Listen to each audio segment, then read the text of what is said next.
Hora da Verdade, podcast do portal RMS News, transmitido em tempo real na TV Stream do portal, no YouTube, Facebook, Instagram. Cortes disponíveis no TikTok e Spotify. Jornalismo profissional para você conectado na internet. No dia 24 de julho, a lei que garante a inclusão de pessoas com deficiência no mercado de trabalho completa 34 anos de sua entrada em vigor no Brasil. A medida para a contratação desse tipo de público é prevista na Lei de Cotas para pessoas com deficiência. De acordo com o Instituto Brasileiro de Geografia e Estatística, IBGE 2022, entre as 198 milhões e 300 mil pessoas com 2 anos ou mais de idade no país, 14 milhões e 400 mil, ou seja, 7,3% eram pessoas com deficiência. De 1991 a 2024, quais foram os avanços ou retrocessos após a entrada em vigor da Lei de Cotas para pessoas com deficiência? Como a Justiça do Trabalho acompanha este processo em Sorocaba e no Brasil? No podcast Hora da Verdade, vamos conversar com o desembargador do Trabalho da 15ª Região, desembargador João Batista Martins. Desembargador, obrigado por abrir o espaço na sua agenda para conversar com a gente aqui no portal RMS News. E já nesta inicial, peço que faça uma análise sobre esse cenário, sobre avanço ou retrocesso nestes 34 anos da Lei de Cotas para pessoas com deficiências. Temos o que comemorar? Satisfação imensa tê-lo aqui, desembargador. Olá, Oliveira. Olá aí ao seu grande público que acompanha aí pelas redes sociais. É sempre um prazer estar aí com você, levando informação de qualidade para a sociedade sorocabana e a sociedade brasileira do modo geral, porque hoje, né, as redes sociais nós estamos no mundo, né? Não é só em Sorocaba, mas é um grande prazer, Oliveira, e parabéns por essa iniciativa, por pautar essa discussão, essa temática da inclusão da pessoa com deficiência no mundo do trabalho. Eu, na minha história profissional, tive oportunidade de atuar muito com essa questão, porque era membro do Ministério Público do Trabalho, junto com o Dr. Ricardo Tadeu Marques da Fonseca, que hoje é desembargador do trabalho lá no Paraná, e ele é deficiente visual total. Então, fizemos muitas audiências públicas lá no início de 2000 para que as empresas cumprissem a cota de pessoas com deficiência, Oliveira. Uma peculiaridade que naquela época, Oliveira, já tinha a lei, mas a gente ainda tinha uma restrição porque o governo federal não soltava a portaria com valores das multas. Então, a fiscalização do trabalho não tinha como autuar as empresas, porque não tinha esse bendito valor aí da autuação. E aí, nas audiências públicas, eu, doutor Ricardo Tadeu, falávamos para a empresa: olha, o Ministério Público do Trabalho não depende da multa do Ministério do Trabalho, né? Ou vocês assinam o TAC, um termo de compromisso de ajustamento de conduta, que vão contratar pessoas com deficiência, ou nós vamos entrar com ação civil pública e pedir indenização pelo dano moral coletivo que vocês estão causando à sociedade brasileira por não ter uma responsabilidade social para a inclusão com essas pessoas com deficiência. E de lá para cá, Oliveira, eu vejo que nós avançamos bastante, tá? Claro que não estamos no estado ideal, né, de contratação, aí você muito bem levantou os números aí, parabéns pela sua iniciativa, e são esses mesmos, mas estamos num crescente, Oliveira, não só na área pública, como também na área privada, né? Porque na área pública tem lá os concursos públicos, que já tem a previsão de cotas para as pessoas com deficiência, inclusive aumentou essa cota, né, nos últimos concursos, mas na iniciativa privada já temos muitas empresas com essa responsabilidade social, e a gente até pode falar de algumas empresas aqui da região, que eu sei, se você tiver tempo. Claro.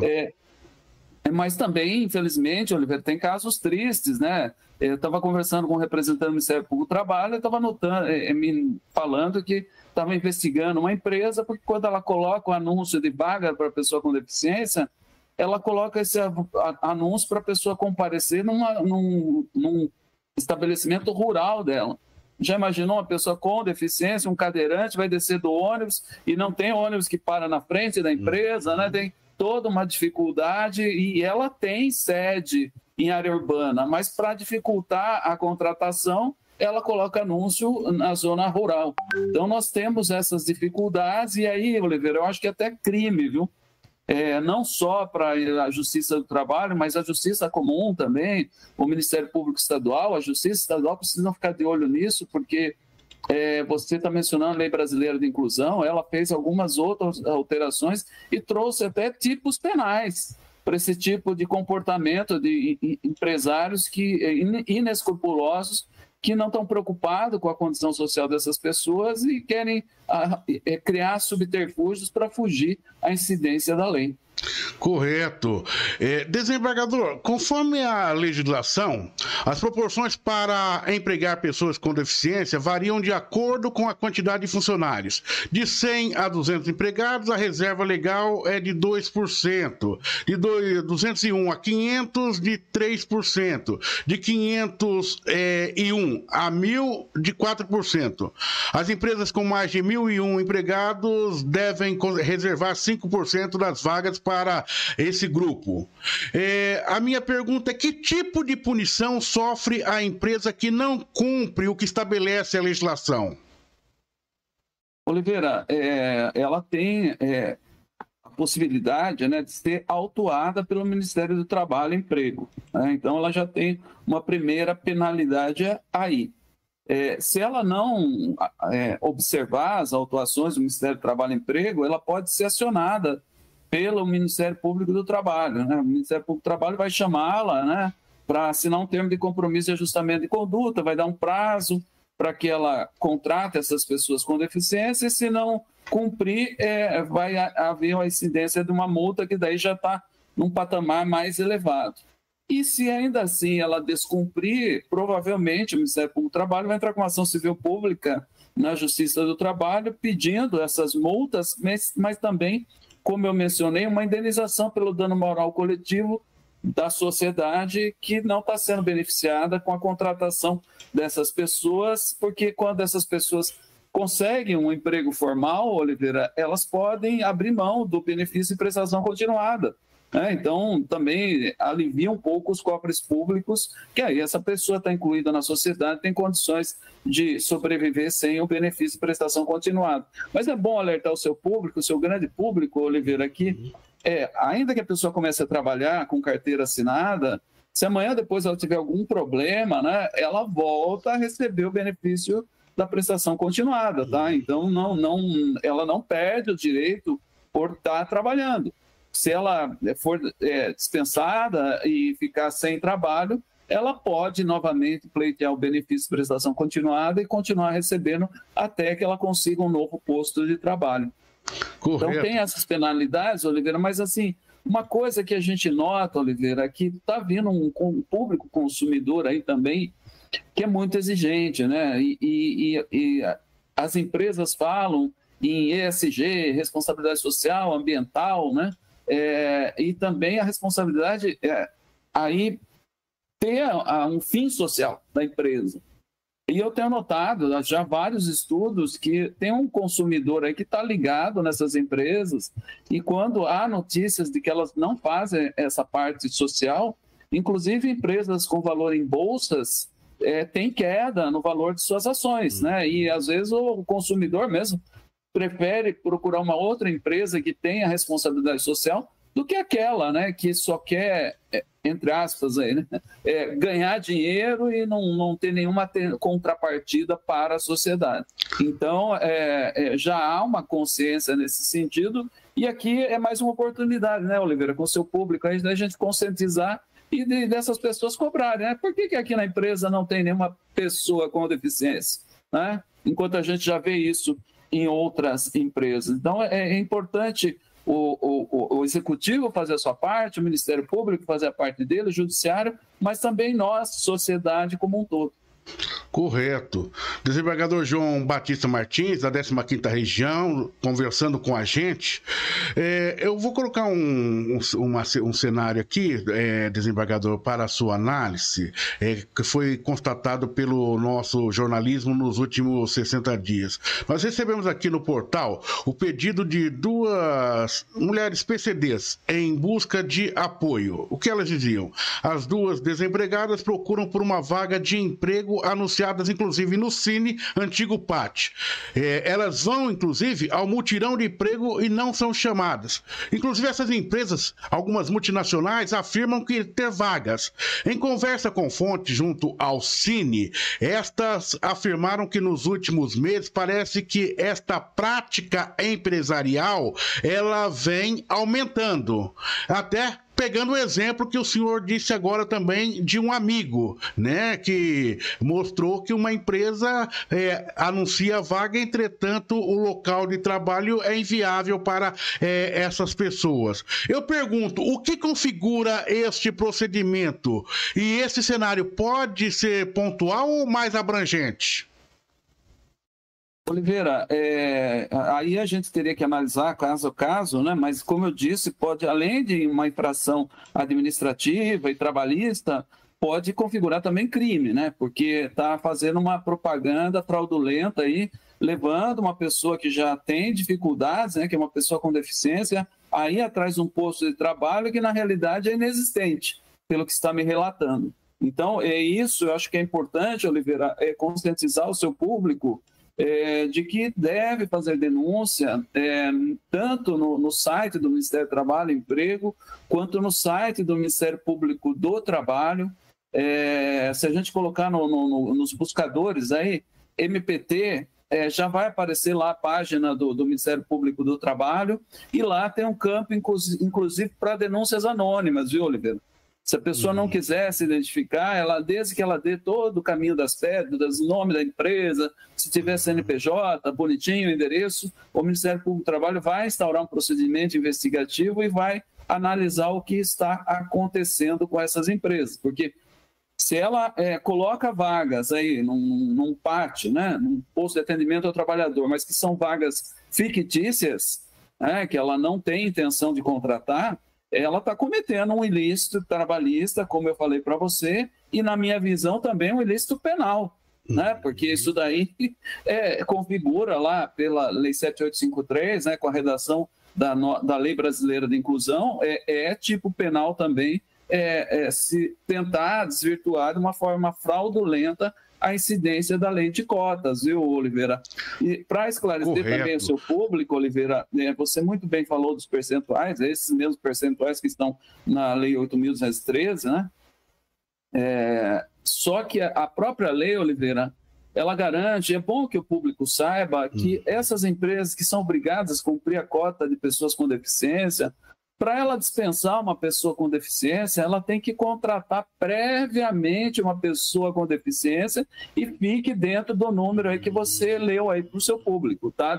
Dentro desses percentuais, de 2% a 5%. Se ela dispensar antes e ficar abaixo da cota, essa pessoa que foi dispensada pode entrar com uma reclamação na Justiça do Trabalho e pedir uma liminar para reintegração imediata. Aí, Oliveira, apesar de a gente ter estabilidade no nosso país, mas nesses casos tem, porque essas pessoas não podem ser dispensadas enquanto a empresa não estiver cumprindo a cota de pessoas com deficiência. Tá? Então, ela tinha que ter 100 pessoas. Então, para ela dispensar uma pessoa com deficiência, ela tem que estar com 101. Daí ela dispensa uma pessoa com deficiência, fica com 100, ela está dentro da cota. Mas se ela tinha que ter 100, dispensou, ficou com 99, essa pessoa pega um bom advogado trabalhista, vai entrar com uma reclamação, vai ser reintegrada porque ela tem essa garantia de emprego prevista na lei. Desembargador, a gente vai conversando e vai lembrando de relatos que a gente acompanhou nos últimos tempos. E me veio aqui, não estava nem escrito aqui nas nossas perguntas, mas eu creio que eu não posso perder essa oportunidade. Dentro da empresa dizem que cada um faz o que bem entende. Entretanto, não quero crer também que não é bem assim em algumas situações.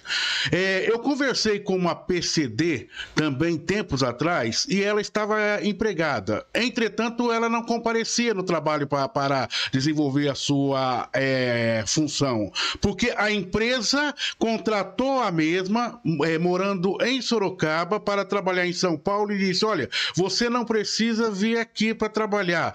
Nós, ao final do mês, enviaremos o livro ponto e você assina. Você não precisa vir na empresa. E ela me disse que se sentia constrangida, ou seja, que estava apenas cumprindo algo que a legislação determinava para a empresa não levar qualquer tipo de multa.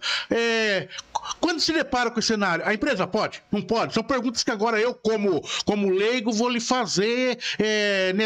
Pode? Essa prática é uma prática abusiva? Não é? Eu queria que o senhor nos explicasse. É ilícita. Essa prática da empresa é ilícita, é discriminatória, porque a principal obrigação do empregador, Oliveira, é dar trabalho para o funcionário. O funcionário é trabalhar. Então, as duas principais obrigações de um contrato de trabalho: primeiro, a empresa tem que dar trabalho, e segundo, o empregado tem que trabalhar.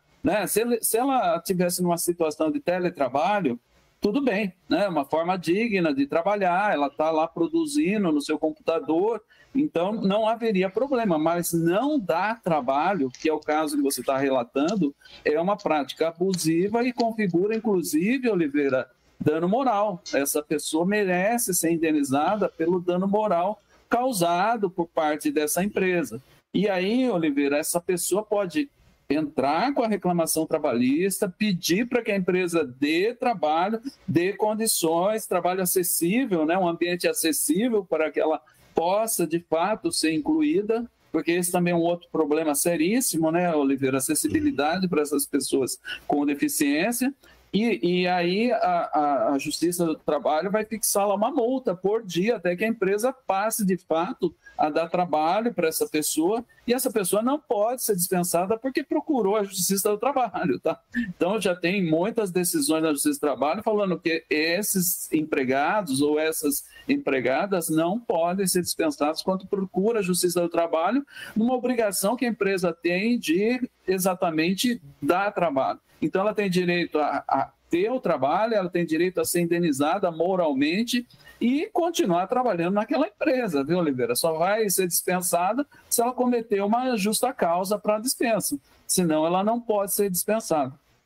Muito importante, desembargador, essa nossa conversa, porque a gente também vai mostrando para essas pessoas que não têm oportunidade de ter essas informações, falando contigo aqui qual que é o cenário real que elas deparam no dia a dia e, ao mesmo tempo, as providências legais que elas possam tomar.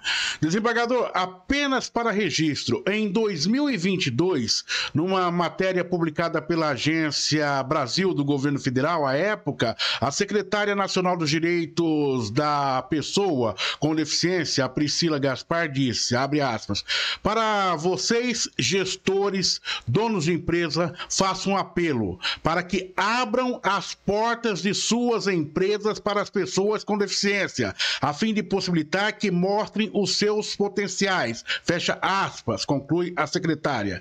Parece que que apenas a fresta das portas dessas empresas se abriram até deste momento da fala da secretária até hoje. Se é que alguma coisa aconteceu, no meu entender, desembargador. E daí eu pergunto para o senhor sobre a fiscalização. Qual é o órgão do governo responsável em atuar nessas áreas? E quero que o senhor fale também em qual é o papel da Justiça do Trabalho objetivando o cumprimento da lei nesse caso específico. Já em 2022, a secretária chamava atenção. E quando a gente vai ao seu relato, já em 2000 se trabalhava nesse cenário. Por isso que eu falo que parece que apenas a fresta da porta se abriu. Oliveira, falta uma conscientização, da sociedade brasileira como um todo, Pelo que a gente está conversando aqui, a gente percebe isso. Mas aquela visão, Oliveira, o copo pela metade, ele está meio vazio, ele está meio cheio.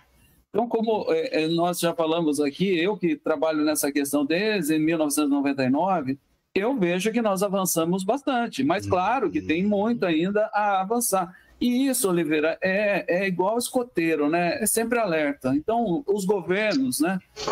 E infelizmente o nosso Poder Executivo Federal vem sucateando o Ministério do Trabalho e Emprego há muito tempo. Agora está um concurso aberto para 1.000 vagas e parece que teremos mais do que isso ainda de vagas.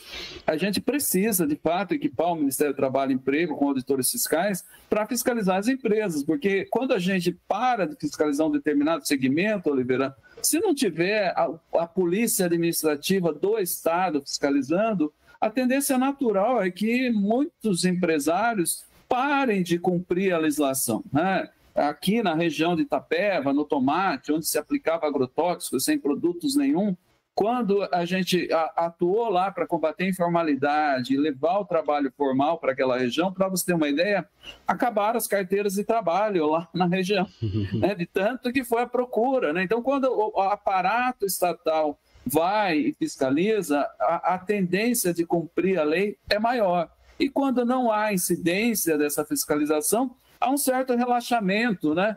E aí diminui o número de contratações. Então, a gente tem que fazer isso constantemente e agora, acredito, com essa contratação de 1.000 auditores fiscais, vai dar um incremento nessa fiscalização, porque no primeiro momento, Oliveira, é o Ministério do Trabalho que tem que fiscalizar, né? No segundo momento, como eu relatei, Ministério Público do Trabalho. E se a empresa ainda for recalcitrante, aí acioná-la na Justiça do Trabalho, que seria o último degrau aí para combater esse tipo de irregularidade.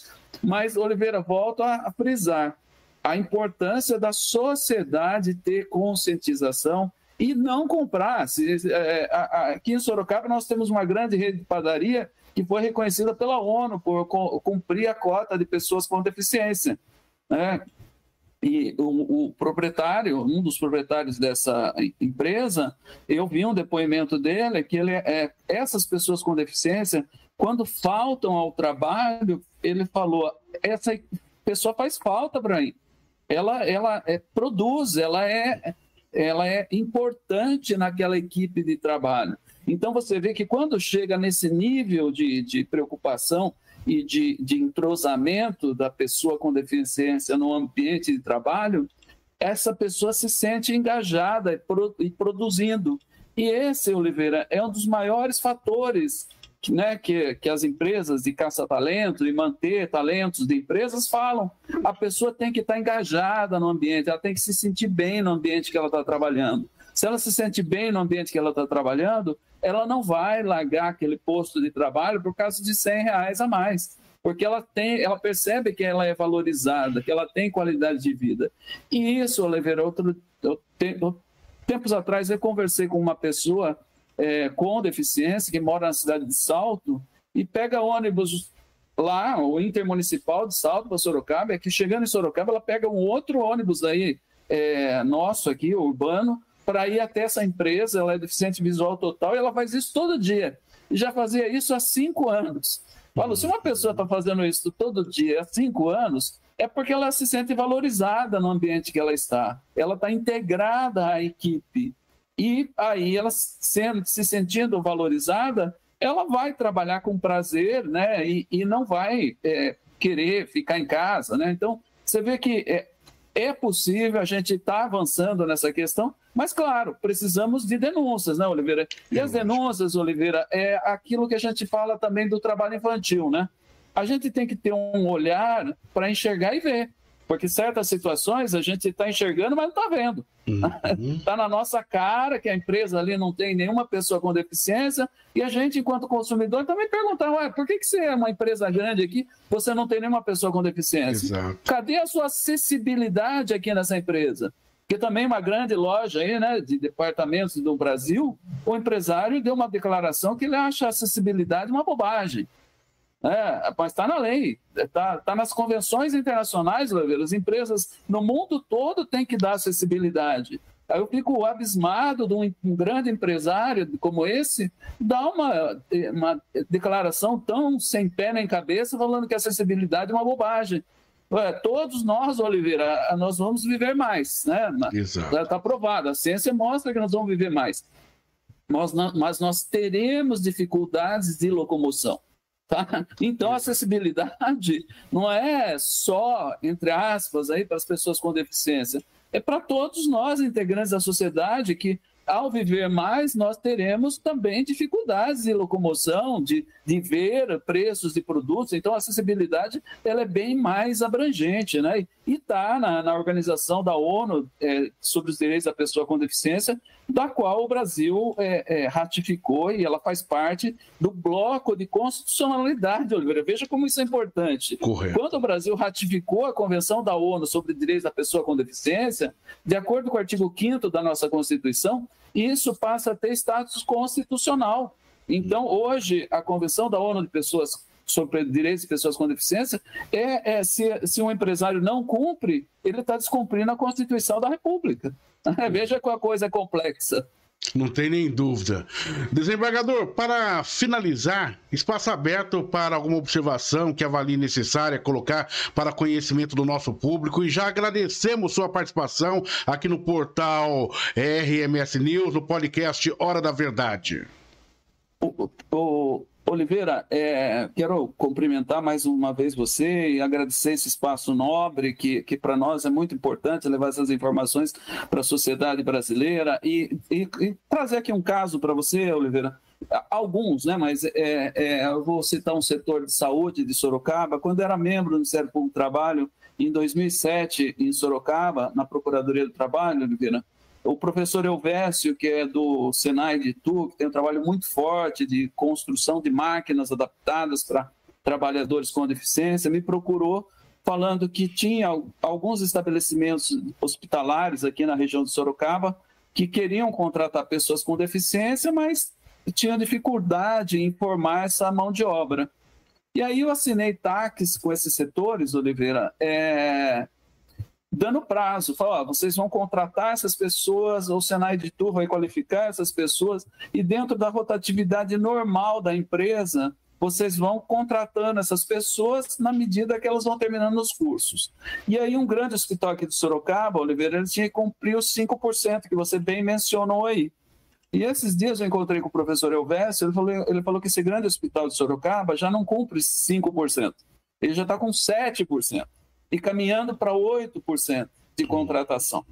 Você vê que, então, é um setor de saúde difícil, né? Em tese, né? Porque eu escuto muito grandes bancos, viu, Oliveira? Não tenho como contratar. Mas se na saúde, que é muito mais complexo, esse grande hospital, e eu dou os parabéns aqui para esse grande hospital, está com 7%, caminhando para 8%, é possível contratar, Oliveira. Então, aí, para mostrar para o nosso público que nós estamos avançando, né? Mas a gente precisa do apoio da sociedade, ciente de que é possível avançar e cobrar dessas outras empresas que, infelizmente, não querem ter essa contrapartida social. E nós sabemos, Oliveira, que o capitalismo também tem essa preocupação com o social, né? Então, produzir, mas, ao mesmo tempo, procurar dar uma melhor condição de vida para todos os integrantes da sociedade.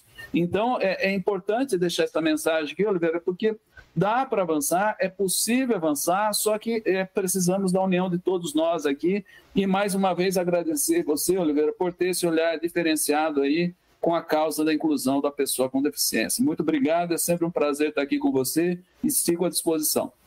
Agradecidos nós, desembargador. Obrigado, desembargador João Batista Martins, do Tribunal da 15ª Região, conversando com a gente sobre a lei de cotas para pessoas com deficiência, que completa 34 anos neste mês de julho, e que a gente, aqui neste momento dessa conversa, vai justamente mostrando esses cenários para que possamos conscientizar e cobrar daqueles que têm a responsabilidade por cumprirem essas cotas em seus estabelecimentos, nos estabelecimentos em que são os gestores. Hora da Verdade, podcast do portal RMS News, transmitido em tempo real na TV Stream do portal, no YouTube, Facebook, Instagram. Cortes disponíveis no TikTok e Spotify. Jornalismo profissional para você conectado na internet.